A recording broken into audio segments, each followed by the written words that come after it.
Hi, good morning. My name is Lili Tomovich, and I'm Chief Marketing Officer of Barclays U.S. Consumer Bank. And I am here with Rebecca Lowe, who is host of NBC Sports Premier League coverage, including Premier League Mornings and Premier League Live. Rebecca, thank you so much for joining me this morning. As a proud sponsor of Barclays of Premier League for 22 years, I'm just thrilled that I get to spend an hour with you this morning. So thank you again for your time. Oh, my absolute pleasure, Lili. It's lovely to see you and be a part of this. Thank you again.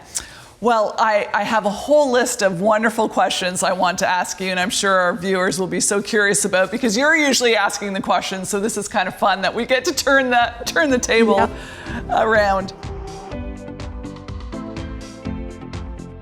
Let me start by saying, so in May 2012, you became the first woman in UK history to host an FA Cup final. Your sports television career began when you won the 2002 BBC Talent Search for a football reporter from a field of 650 candidates. So I would just love to know, tell me a little bit about, actually stepping in for this competition. What were you doing prior to that? What made you think that this is something you wanted to try out for? Yeah, absolutely. It goes back to the last few weeks of my third and final year at university. And I was all set on graduating with my drama degree and heading into the world of trying to be an actress. That's all I never wanted to be. That was the plan. A friend of mine had picked up a leaflet from an old a record store. We don't even have record stores anymore. This is how old I am. From a record store that she'd been, funnily enough, at earlier in the day. And there were some auditions for a new sitcom, a comedy for the BBC, which is similar to NBC in England. But in amongst that leaflet, there was also a competition for a football reporter. And my friend said to me, "You love football." And I mean, this was very rare 20 years ago for a female to like football. So I was kind of an anomaly. She said, "Oh, you love football. Why don't you apply for that?" I thought, wow, a football reporter. I'm not a journalist. I want to be an actress. I don't want to do this, but I do love football. And I do kind of fancy being on TV. So maybe I'll give it a go. And when I do something, Lili, I do it to the absolute maximum. So I wasn't just going to half-heart this application form. It was a very big application form. Long story short, I went for it. And 6 months later, having gone through a number of rounds, I got to the final, ended up winning it. And it was one of those life-changing moments, because my entire previous 20 years had been dedicated on how I was going to be an actress. And suddenly the BBC said, "Here's a 6-month contract on our flagship network television show as a reporter. And Lili, you don't turn down the BBC when they come calling." So that's how it happened. Tell me then how you decided to make the move from the UK to the US and how that transition was for you. I'm not sure if you were, I can't recall if you were married at the time. So tell me, was that a big sort of pivotal decision for you in your career and personal life? Oh, Lili, it was massive. I'd done 10 years in my career. I was engaged to my now husband, and he was flying in his career. He's a soccer coach, and he was managing a big soccer club in England, and life was great. I'd been offered a few jobs in the UK, but I wasn't actually sure, to be quite honest with you, Lili, that I wanted to stay in the industry. I'd had a tough time being a female in the UK between the years of 2002 and 2013. It wasn't easy. It's a bit easier now, I think, back there. But for me, the sexism and some of the actual being in stadiums with 10,000 people chanting various things at you, after a few years gets a bit too much. And then within the game itself, again, it's better now. Some of the coaches and players, it wasn't always an easy position to be in as a female. And so I decided that maybe my time had come to leave this industry. And this is just such a typical life moment, because there I was speaking to my fiance at the time, and to speaking to my dad, who is a real mentor of mine, saying, "You know what, I think I've done 10 years and well done me, but I think maybe I've reached where I'm going to get to. I don't think I'm going to get any higher." I was the number 2 at ESPN UK, and I never thought I was going to get to the number 1. And the jobs that I was being offered were all the number 2s. And I thought, you know what, I think maybe I'm done. And then the phone rang. And it was quite literally, I almost fell over. It was my agent saying that NBC had been in touch and would I be interested in moving to the States. And again, another moment, a bit like when I won the competition, of kind of my life shifted on its axis. And so, yes, the answer was yes, I'm very interested. I've always loved the United States. Let me ask you, so as a sports reporter for the Premier League, And you had mentioned when you started, gender and maybe this notion of gender diversity in sports reporting wasn't necessarily as prevalent, I'll say, as today. Did you feel a sort of a sense of responsibility for, the future generations of potentially female sports reporters? And how was that for you? I'm not sure I did, Lili. And here's why. Because at the time when I started in 2002, up until when I left the UK, I didn't really see any change. I didn't really see that where we are now in the UK, where there is a huge gender diversity within sports reporting and sports hosting, I didn't see that coming. I think a lot of this is come down to the Me Too movement and various movements like that in the last 5 years. That's really, really helped the diversity in England. But when I was coming through, it was a fight, and it was a fight that I felt I was so busy fighting for my own self, I didn't even think about the women coming through. I was so young. Now it's different. Now I'm very, very serious about being mentors to the girls coming through out of college in this country, and I have a lot that I mentor. But back then, I didn't feel that weight of responsibility because I didn't have a lot of hope that there would be many women following me. And actually, I was wrong, and there were, but although it took quite a long time. It took about at least 10 years after I broke onto the scene for anyone really, a whole group to come through. But yeah, the future didn't look as bright as perhaps it's turned out to be. Well, it's interesting. Yesterday, I was interviewing a CEO of a large global company. I'm not sure why, but the last 2 days I've been doing lots of interviewing. Normally, I don't get to do this in my job, but it's been a ton of fun. And the one thing she had mentioned to me, and when she took over the job of this large global agency, she was one of the first women of minority to hold this role. And she was saying when she looks back on her career, there was some situations where she felt she didn't stand up for herself enough, right? She let bad behaviors or, disrespectful commentary come her way, and she didn't stand up for herself. And she said now, older, wiser, her advice is, stand up, obviously, don't be disrespected, stand up for yourself, speak your mind. And so I'm curious, looking back sort of on your career to date, do you have those moments where you think, gosh, if I knew what I knew now, or maybe had the courage, I would have said something earlier on? And do you counsel, the girls you mentor now to make sure that they feel heard and respected and have a seat at the table? I can completely understand where she's coming from because back in those days of the early 2000s, so many things happened to me. But the sadness was that it never crossed my mind, Lili, to stand up for myself. It never crossed my mind to go to the boss and say, this isn't okay and this isn't okay. It's hard because the environment wasn't conducive to me making a complaint. It just was, the world wasn't ready yet for me to say, I'm not okay with this. Now, that kind of abuse makes front page news in the UK. So thank goodness. And yes, I do. I say to the young ladies, now you must stand up for yourself and you must make a complaint when something's not okay. Because I took, as did a couple of other women, many years of abuse in different forms and sexism in the workplace and all sorts.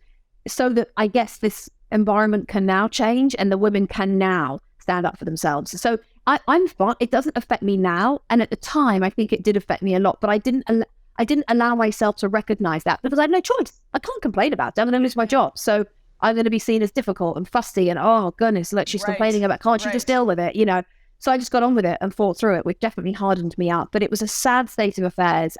It's better now, but we have to keep telling the women it's okay to say that this is not okay. Right. And it's also incredibly empowering. I was telling someone just yesterday in this interview, I recall in early days in my career, I remember there was a specific individual that I worked with that in several meetings had been very dismissive and rude and disrespectful to me. And like you, the first few times I thought, I'm not going to ruffle any feathers. This person is actually more senior than me, somewhat more senior than me. I'm just going to let it go. I'm going to be the bigger person, take the high road, walk out with my, head held high and just ignore that. Well, similar to you, it gets to a point where you think, wait a minute, what kind of example am I setting for all the other women in the room who are watching this and witnessing this behavior? So I remember after one particular meeting, I walked into his office. It happened to be he. And I said to him, I just looked him square in the face and I said, please don't ever speak to me like that again. And I remember he was like a deer, with headlights. He just sort of looked at me and said, what do you mean? I said, you know exactly what I mean. You were rude, you were disrespectful, you were dismissive, and I don't appreciate it, and please don't speak to me like that again. And he was so taken back, and I just stormed out of his office, and I have to tell you, he never once spoke to me like that again. And I'm not even sure in hindsight that he recognized that behavior, but I remember a woman coming into my office after, and I had told her what had transpired. And she said, I'm so glad you did that, because now it makes me feel like I can do that, right? So I have permission to sort of stand up for myself. So I do think, especially being such a public, visible, highly beloved figure such as yourself, if they know, Rebecca has done this or has made commentary or said it's not okay, then it really sort of changes the paradigm for the future generation. Yeah, absolutely. Well done you, because that's not easy at all. And like you say, so many, 99% of women won't have been able to do that. But now I do think we are in an environment where generally women do feel like they have more power than they maybe ever had before. And thank goodness, Lili, that in 2023, which is kind of ridiculous that we're in 2023 and this is what I'm saying, and that 10 years ago they didn't, but we're there. We are there. And I mean, there's a lot more work to do, but we are certainly much further on than we've ever been. And thank goodness for that. I was recently speaking to some women, and there's always dialogue, especially given it's Women's History Month, around the imposter syndrome. And again, when I was speaking to this female CEO, I said, I have to tell you personally, throughout my career, every single job that I have had, or promotion or opportunity, I've always had that sort of voice in my head that's thinking, oh my gosh, how am I going to do this? I can't do this. This is too much. And then thankfully, there's an other side of my voice that sort of says, you'll figure this out. Nothing is that impossible. You've got this. And so I asked her, I said, do you too suffer from the imposter syndrome, given the magnitude of your role? And she just looked at me and she said, absolutely. Every single job I've thought, I come home and I say to my husband, I've messed this up. I'm going to get fired.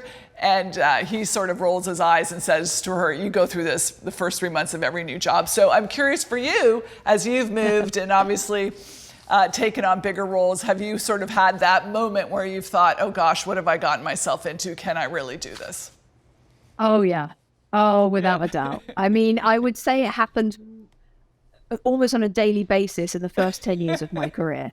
So when I was starting out, I was like, what on earth am I doing? How on earth have I gotten here? Why am I still here? How am I going to get through this next day? And I have always had this memory of, I used to have to go to Premier League soccer grounds, football grounds, and report live into a show on BBC One. And I used to turn up at the ground, so nervous, every Saturday. And I would look at the person selling the hot dogs or the person selling the matchday program, and I used to think, why don't I do that? Why didn't I line up to be the person that sells the hot dogs? That actually might be really fun. Maybe I should do that.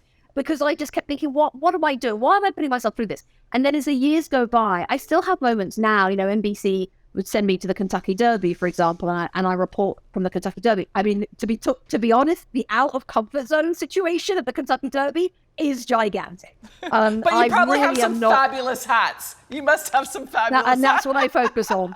Lili, it's got to be about the hat, because honestly, my prep on the horses, it's not my area of expertise. So then, of course, that has like an inbuilt, am I going to be able to do it? And before I do anything, whether it's an Olympics, which again, out of my comfort zone, a Kentucky Derby, or anything at all outside of sitting in that seat in the Premier League studio, my husband says the same thing as that lady's husband. He says to me, you say this every time. Every time you tell me you can't do something, or you're not sure if you can do it, or you hope it's going to go okay. And every time it does. And I was like, yeah, you're right. And so over the last couple of years, what I've started to do, and that is what I try to tell the ladies coming up behind me, is you have to, when you get a moment of imposter syndrome, you just have to force your brain to rely on its memory of the things that you have done. And all the times you've been in this moment before, and all the ways it's worked out okay. And you have to force that to the front of your brain to say, this time isn't different. Why is this time going to be any different? And yes, your other side of the brain saying, well, this time it is going to be different. But you have to really, really push that voice away and say, no,